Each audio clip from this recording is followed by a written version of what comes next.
Membuat ekoenzim dapat dilakukan oleh siapa saja.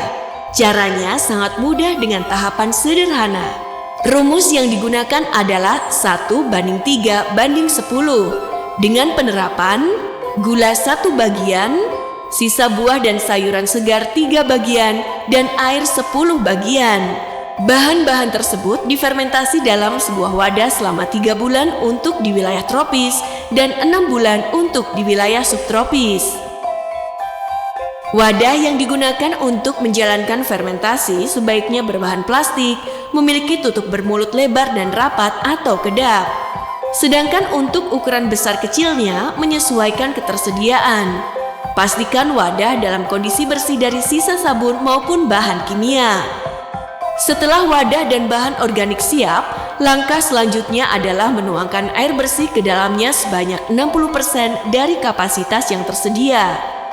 Air yang bisa digunakan adalah air sumur, air dari perusahaan air minum atau air hujan yang telah diendapkan terlebih dahulu selama 24 jam, air buangan AC, air isi ulang atau air galon. Setelah itu, masukkan gula sesuai takaran, yaitu 10% dari berat air. Gula yang digunakan bukanlah gula pasir, tetapi molase atau tetes tebu, baik cair atau padat, gula merah tebu, gula aren, gula kelapa, atau gula lontar. Aduk air hingga gula terlarut merata.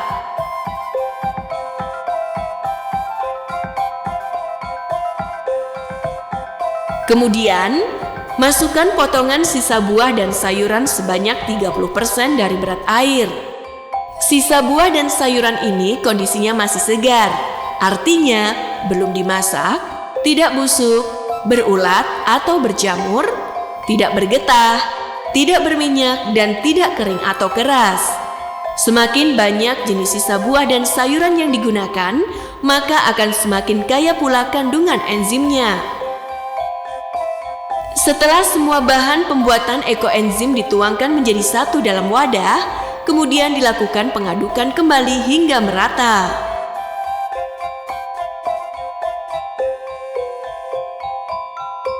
Lalu, tutup rapat wadah sampai panen tiba. Catatannya adalah, pada 1 minggu pertama, tutup dibuka setiap hari sebentar saja. Tujuannya untuk mengeluarkan gas yang timbul di dalam wadah.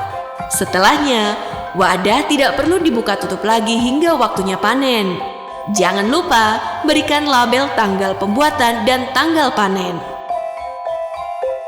Untuk menghindari kontaminasi, maka tempatkan wadah di tempat yang tidak terpapar sinar matahari secara langsung, memiliki sirkulasi udara yang baik, jauh dari wifi, WC, tong sampah, tempat pembakaran sampah, maupun bahan-bahan kimia. Ekoenzim dipanen setelah 90 hari difermentasi. Prinsipnya, mengambil cairan dengan memisahkan padatan atau ampas dengan cara disaring. Namun ketika tutup dibuka dan dijumpai jamur putih halus merata menutupi permukaan, hal itu bukan pertanda gagal karena itu adalah jamur Phthira. Jamur ini jangan dibuang karena dapat dimanfaatkan untuk perawatan kulit. Jamur Phthira mengandung berbagai nutrisi seperti asam amino, mineral, vitamin B dan E, serta asam organik.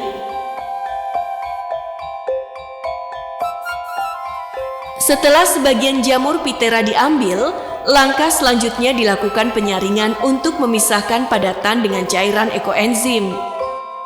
Padatan ekoenzim jangan dibuang karena memiliki banyak manfaat. Misalnya, sebagai pupuk pertanian, pembersih kloset, pengharum ruangan, dan masih banyak lagi manfaat lainnya. Ekoenzim yang baik memenuhi persyaratan pH di bawah 4 dan memiliki aroma asam segar khas fermentasi. Cairan ekoenzim dapat dikemas dalam botol kaca atau plastik bertutup rapat. Disarankan pengemasan menggunakan botol-botol kecil agar praktis dan tetap terjaga kualitasnya.